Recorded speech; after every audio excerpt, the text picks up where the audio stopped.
Ella is someone that just does not give less than 100%, whatever it might be. So if we give her a set of rules, she will follow those to a T. If we ask her to do something, she does it.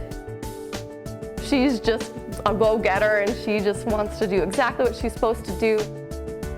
I'm Ella. I am 6 years old. I like unicorns and doggies. My name is Kaylee Riskowski. And I'm David Riskowski, and we're the parents of Ella, 6, and Isabel, 4. And Ella has cystic fibrosis. Ella was diagnosed through the newborn screen, and as you can imagine, it was pretty traumatic to hear that news. It was an extremely shocking day. It was one of those deals where it took forever to comprehend. How it was told to us was by a doctor we had never met who gave us a fax that looked like it was from the 1980s that said the average life expectancy of someone with cystic fibrosis is 27. So it was just shocking and heartbreaking to receive that news. We had no idea what this disease was. We met with a dietitian, the doctor, a social service, respiratory therapist. I'm sure there were others. There's really no other word other than overwhelming. I mean, we had this newborn, which was our first child, and then to spend 5 hours at the clinic that day learning all these new things we had to do, in addition to try and take care of this newborn, it was just overwhelming.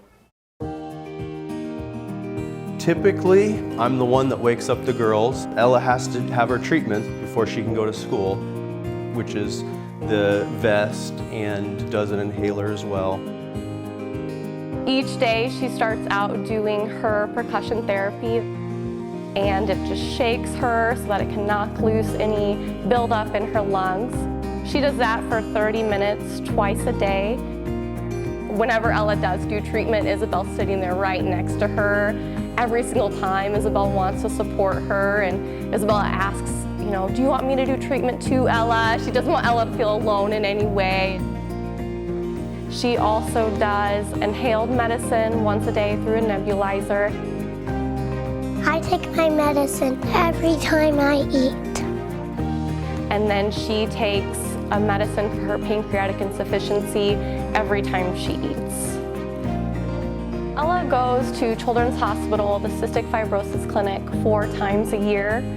Each time we go, those appointments usually last between an hour and a half or 2 hours, and we meet with the entire team. It's so reassuring to know that we have these 4 or 5 people on our side that check in with us every couple months to make sure that Ella's eating the right things, that her lungs sound clear, that she's doing all the things that she needs to do to stay healthy while she's younger and while we wait for some of these new medications to be developed. This last year is when she had her first hospitalization for cystic fibrosis.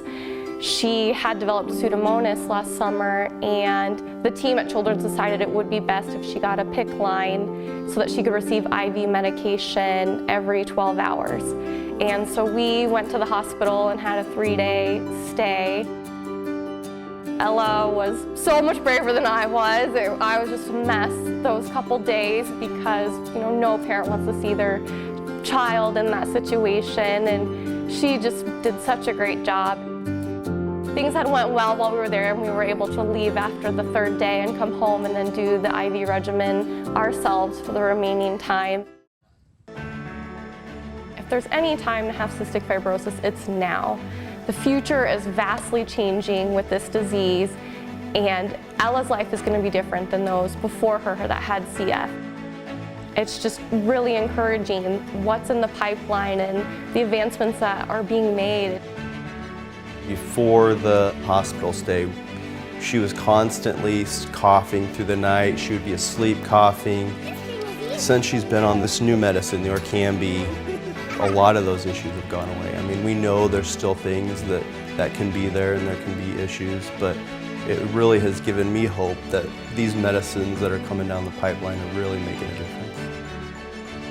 all of the donations and the funding and the research that's being done is producing these outcomes. It's just so encouraging, and that's what fuels our fire to keep fighting for the cure. When I grow up, I want to be a teacher. My hopes and dreams for Ella are that she will just live a long, full life, unimpacted by cystic fibrosis. I want her to grow up and get married and have kids and practice whatever profession she wants to and just be unimpeded by cystic fibrosis. My hope is that she'll grow up, go to college, have kids, and there'll be a cure, and that she'll be able to go through life and live a happy and full life.